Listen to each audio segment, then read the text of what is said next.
सुरक्षा रक्षक मित्रांनो, नमस्कार. सर्वप्रथम तुमच्या सगळ्यांचं खूप खूप मनपूर्वक अभिनंदन.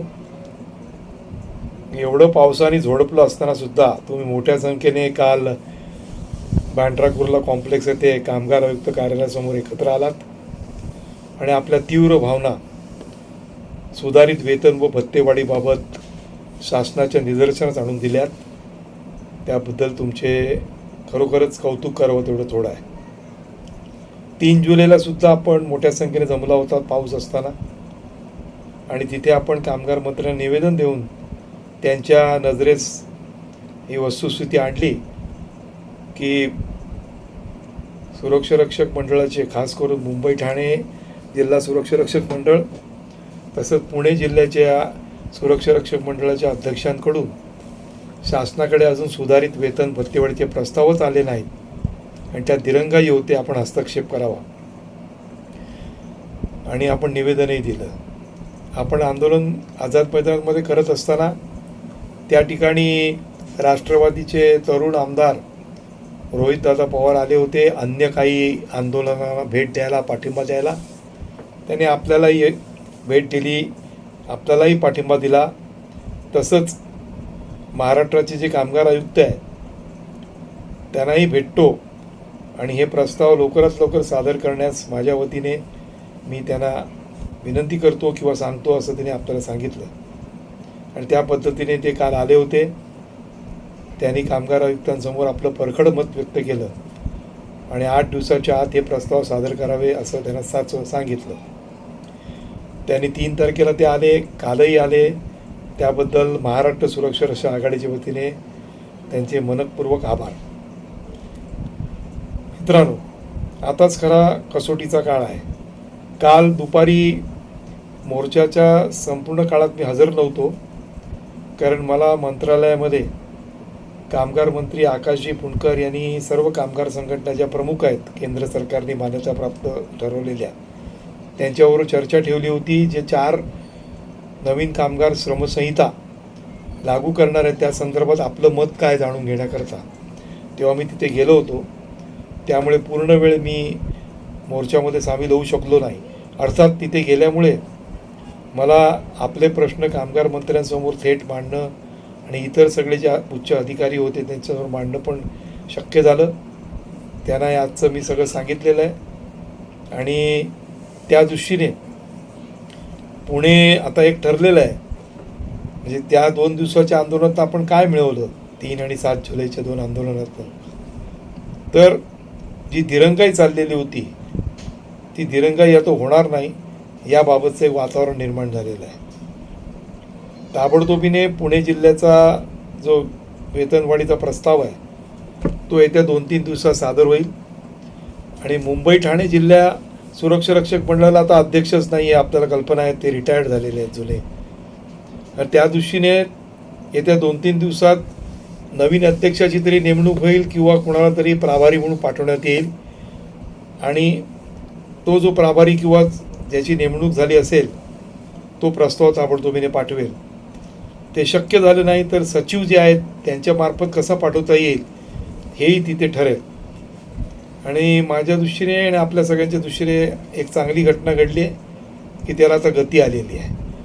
पण आताच खरा कसोटीचा काळ आहे, कारण आता प्रस्ताव गेल्यानंतर कालच मला एक निदर्शनास आलेलं आहे की हे जे काही नोकरशाही आहे, वरिष्ठ अधिकारी आहे, त्यांनी एक तुणतुणं वाजवायला सुरुवात केलेली आहे की मालकांना पण परवडली पाहिजे पगारवाढ, अशा रीतीचं म्हणजे त्यांनी सुरू केलेलं आहे. याचा अर्थ आपल्याला समजतो आहे. त्यांना आपण ठणकावून सांगितलेलं आहे की महाराष्ट्र सरकार प्रचंड तोट्यामध्ये आहे. लाखो कोटीचं कर्ज त्याच्यावर आहे, शासनावर, सरकारवर. तरी तुम्ही वेतन आयोग घेताय आणि आता 8व्या वेतनाची तयारी तुमची चाललेली आहे.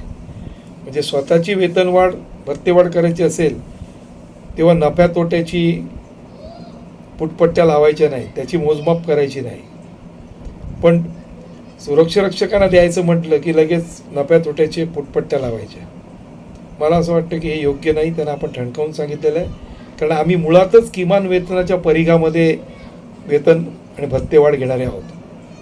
आम्ही काही भरमसाठ घेत नाही आहोत. आम्हाला काय वेतन आयोग नाही आहे, खरं मिळायला पाहिजे. पण तुमच्या धोरणामुळे आज आम्हाला मंडळात नोकरी करावी लागते. खरं आम्ही कायमच रक्षक असलो पाहिजे होतो. आणि आपण जी वेतनवाढ भत्तेवाढ मागितलेली आहे 8-8.5 हजाराची, त्यालाही काही शास्त्रीय आधार आहे. केंद्र सरकारने जे किमान वेतन जाहीर केलं आहे त्याच्यामध्ये सुरक्षारक्षकांकरता किमान वेतन 28,000 रुपये आहे. म्हणजे आपल्या मागणीलाच एक शास्त्रीय आधार आहे. आणि अर्थातच भत्ते आणि इतर सगळे मिळालेच पाहिजेत, हेही आम्ही काल निदर्शनास आणून दिलेलं आहे. आता खरा कसोटीचा काळ आहे, जे मी मगाशी म्हटलं. आता इथे नुसतं व्हॉट्सअपवरच्या शाब्दिक बुडबुड्याला काही अर्थ नाही आहे. ते आपल्या माहितीकरता, एका आपला निरोप पोचवण्याकरता व्हॉट्सअप ग्रुपचा खरोखरच उपयोग आहे. काही माहिती देणं, काही महत्त्वाच्या देवाणघेवाण करणं. पण व्हॉट्सअपवरचं जे महत्त्व आहे ते खूप मर्यादित आहे. आपल्या या वेतन वाढीच्या प्रश्नाबद्दल आता खऱ्या ज्या कसोटीमध्ये जो निर्णायक घटक ठरणार आहे ते आपली संख्या, आपली एकजूट. आणि आता इथून 8 दिवसाचा काळ आहे, त्यांना आपण वेळ दिलेला आहे. त्यांनी मागून घेतला आहे की या 8 दिवसामध्ये आम्ही प्रस्ताव मागून घेतो आणि त्याबद्दल साधक बाधक विचार करतो. मला असं वाटतं की आत्ताच पासूनच आपण तयारी करूया. आणखीन संख्या वाढेल असं प्रयत्न करूया. आपले भेदभाव, मतभेद सगळे दूर ठेवा. आणि आता एकच ध्येय की आपल्याला चांगली भरघोस सुधारित वेतनवाढ झाली पाहिजे, भत्तेवाढ झाली पाहिजे. त्याशिवाय स्वस्थ बसायचं नाही, शांत बसायचं नाही. आणि त्या दृष्टिकोनातनं आपली एकजूट आणि आपली संख्या वाढवण्याकरता या काळात, आगामी काळात जास्तीत जास्त लक्ष द्या. त्याच्यामध्ये कशी वाढ होईल याच्याबद्दलचे निरनिराळे काहीतरी आपल्या भागाभागामध्ये प्रयत्न करा, प्रचार करा आणि त्या दृष्टीने तयारीला लागा. दुसरी एक माझ्या गोष्टी निदर्शनास आपल्या ग्रुपवरून आली आहे की काही जण म्हणत आहेत की अमुक अमुक मंत्री असतात तर त्याने चुटकी चरकी आम्हाला 5,000 वाढ दिली असती. आता हे ते कुठल्या इतिहासामध्ये ते रमतायत मला कल्पना नाही. पण आम्ही जवळजवळ 94 सालापासून महाराष्ट्र सुरक्षा रक्षक आघाडी डॉक्टर दत्ता सामंतांच्या नेतृत्वाखाली सुरुवात झाल्यापासून आम्ही पाहतोय की कुठलीही वेतन भत्तेवाढ ही आंदोलनाशिवाय झालेली नाही.